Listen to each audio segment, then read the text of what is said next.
ठरलं तर मग या मालिकेच्या येणाऱ्या भागामध्ये आपण पाहणार आहोत की इथे अर्जुनने प्रियाविरुद्ध एक पुरावे कोर्टामध्ये सादर केलेले असतात आणि त्यामुळे दामिनी वकील खूप टेन्शनमध्ये आलेली असते आणि त्यामध्ये सगळ्यांच्या साक्ष्या प्रियाविरुद्धच असतात आणि त्यामध्ये अश्विन पण डगमगलेला असतो कारण की त्याला प्रियाबाबत काय करावं काय नाही ते पण त्याला समजत नाही आणि त्यात सगळ्यामध्ये त्याला अर्जुन सायली विरुद्ध गैरसमज दूर होत प्रियाविरुद्ध सगळं काही समजलेलं असतं। पण प्रियाची सुटका झाली असल्यामुळे प्रिया ही परत एकदा चौकशीसाठी नाटक करत असते आणि ती अर्जुनला सांगत असते की मला कसं तरी होतं आणि ती बाहेर असताना अश्विनला सांगते की मला माझी तब्येत बरी नाही, मला कसं तरी होती आणि ती नाटक करायला लागते आणि तेव्हा अश्विन तिला घरी घेऊन येतो। तेव्हा अश्विन तिला घरी आणतो तेव्हा कल्पना आणि पूर्णाईला समजत नाही की तन्वीला असं का होतंय।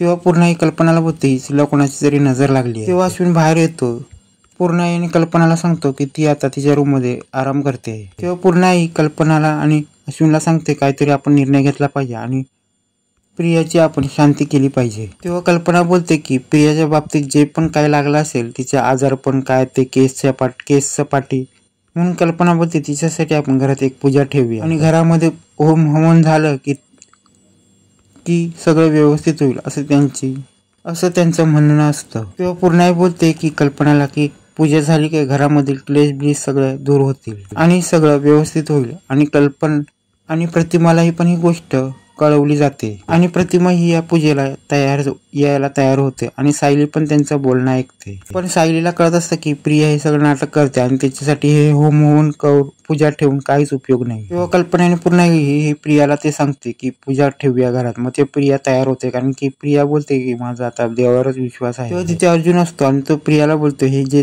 काय चाललंय ते तुझे ग्रहमान खराब आहेत म्हणून चाललंय काय आणि तू नाटक करते काय तू नाटक करते ते काहीच नाही। अर्जुन कल्पना पूर्णाईला बोलतो की या होम हवन पूजेने कायच होणार नाही आणि लवकरात लवकर मी कोर्टामध्ये सगळे पुरावे सादर करणार आहे आणि हे प्रियाला जेलची हवा खायला लावणार आहे। तेव्हा तिथे सायली येते आणि बोलते जेव्हा घरामध्ये तुम्ही पूजा बिजा करत असाल ते चांगलंच आहे, ते घरामध्ये सुख आणि शांतीच येणार आहे आणि सायली बोलते मी पण काही सगळं मदत करायला तयार आहे। तेव्हा तिथे विमल ही बोलते की मी पण तुम्हाला मदत करायला तयार आहे। इथे प्रियाच्या डोक्यात कल्पना येते की ही म्हातारी आता होम हवन पूजा बिजा ठेवते त्यामुळे आपण ह्या पूजेचा काहीतरी फायदा करून घेऊया का आणि ह्यामध्ये काहीतरी होईल का, त्यासाठी ती महिपतला फोन करते आणि बोलते घरामध्ये पूजा हवन होणार आहे। तेव्हा महिपत बोलतो पूजा आणि हवन कशासाठी, तेव्हा प्रिया सगळं सांगायला लागते आणि बोलते ह्याचा काहीतरी आपण फायदा करून घेतला पाहिजे। तेव्हा महिपत बोलतो तुझ्या काय डोक्यात आहे, तेव्हा प्रिया बोलते घरामध्ये होम हवन होणार त्यामध्ये मी अजून काहीतरी धूर वाढवण्याचा प्रयत्न करीन। तेव्हा प्रिया बोलते धूर वाढल्यानंतर त्यामध्ये आपल्याला एक काम करता येईल, त्या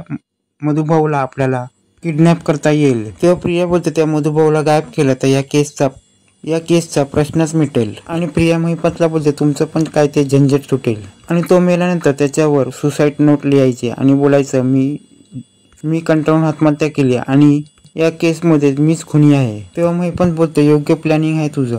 तेव्हा नागराज आणि महिपत बोलतो काय ते गुंडांना कसं पाठवायचं आणि ते दोघं प्लॅनिंग करायला लागतात आणि प्रिया बोलते आपण घरामध्ये पाहुणे असतानाच हे सगळं करायला पाहिजे। तेव्हा इथे प्रिया मधुभाऊंच्या रूम मध्ये मधुभाऊंना जाऊन चेक करत असते की मधुभाऊ कुठे व्यवस्थित आहे ना, की त्यांना गुंडाचं लोकेशन देण्यासाठी। इकडे पूजे दिवशी सगळे तयार झाले असतात। सायली आणि अर्जुन छान नटून थटून बाहेर आलेले असतात आणि सायलीने मोठ्या सूनचं कर्तव्य म्हणून सगळं काही केलेलं असतं। तेव्हा कल्पना आणि पूर्णाईला पाहून सगळं आनंदी वाटत असतं की कारण की सायलीने सगळी तयारी केलेली असते आणि बाहेर पण रांगोळी काढलेली असते। तेव्हा कल्पना आणि पूर्णाईच्या नजरेत येते की जिच्यासाठी आपण पूजा ठेवली ती अजून तयारच नाही। पण प्रिया ही सगळ्या वेगळ्या प्लॅनिंग मध्ये असते कारण की तिला मैपणसाठी जी तयारी केली असते त्यासाठी तिला सगळं करायचं असतं। पण इथे सगळे जमलेले असतात आणि सगळे तयार झाले असतात।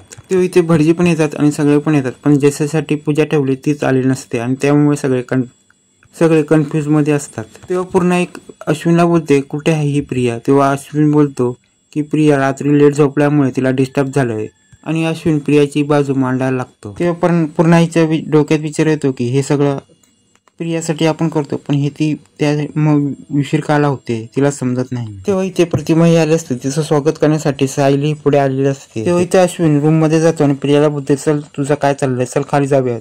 तेव्हा इथे अश्विन प्रियाला खाली घेऊन येतो आणि प्रिया आणि अश्विन पूजेसाठी बसलेले असतात आणि प्रियासाठी जी पूजा चालली असते त्यासाठी गुरुजी पण तयार झालेले असतात आणि गुरुजी पण पूजेला तयार तयार झालेले असतात तेव्हा पूजा आणि हवन चालू असताना तेव्हा प्रियाने धूर करण्यासाठी वेगवेगळ्या वस्तू आणण्यासाठी वेगवेगळ्या वस्तू धूप दीप सगळं आणलेलं असतं आणि त्यामुळे धूर तयार होईल आणि सगळ्यांना ठसका लागेल. सगळी सामग्री तिने लपून आणलेली असते.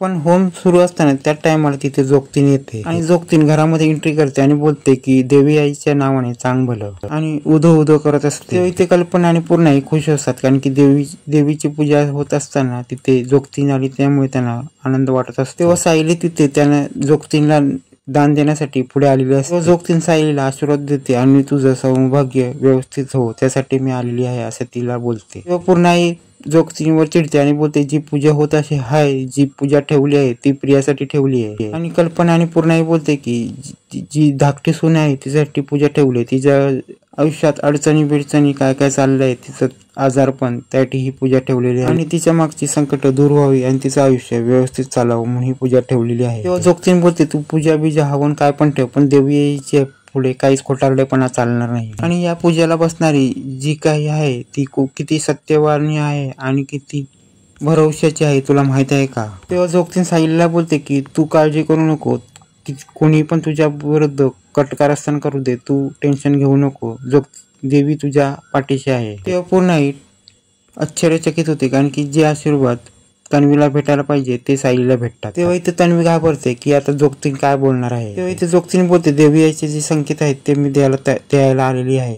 तेव्हा अर्जुन बोलतो काही तुमच्या मनामध्ये जे खरं आहे ते खोटं आहे तुम्ही मांडा ना ते. तेव्हा जोगतीन पूर्णाईला बोलते जे पण तू करत आहेस माय ते या मुलीला वाचवण्यासाठी ते योग्य आहे पण ती तिच्या लायकीची नाही. तेव्हा जोगतीन बोलते त्या मुलीला त्याची जाणच नाही कारण की जे पण ती करते ती कुटुंबासाठी कटकारस्थानच करत आहे कारण की ती मुलगी खोटारड्यामध्ये चाललेली आहे. तेव्हा जोगतीन बोलते तिचं जात आणि कुळ काय ते तुम्ही बघा आणि ती या घरात कशासाठी आले ते तुम्ही बघितलं पाहिजे. तेव्हा इथे प्रिया जोगतीनला बोलते तुम्ही काय बोलत आहात. तेव्हा जोगतीन ते सांगायला लागते ही मुलगी काय ते अनर्थ करणार होती तेव्हा मला देवी आईने सगळं सांगितलं आणि मी ते दूर करण्यासाठी इथे आली. आणि जोगतीन सांगते हा अनर्थ काय आहे ते तुम्ही पाहून घ्या आणि ती जोगतीन सांगते. तेव्हा जोगतीन सांगायला लागते ज्या सुनेला तुम्ही दूर करत आहात ती खरं सोनं आहे आणि ती सून नाही या घरची लेक आहे आणि तिच्या बरोबर जे पण तुम्ही वागताय ते चुकीचं आहे आणि तुम्हाला जे पण वागायचं आहे ते व्यवस्थित वागलं पाहिजे आणि तुम्ही तिचा स्वीकार नाही केला त्या घराची माती होणे शक्य आहे. हे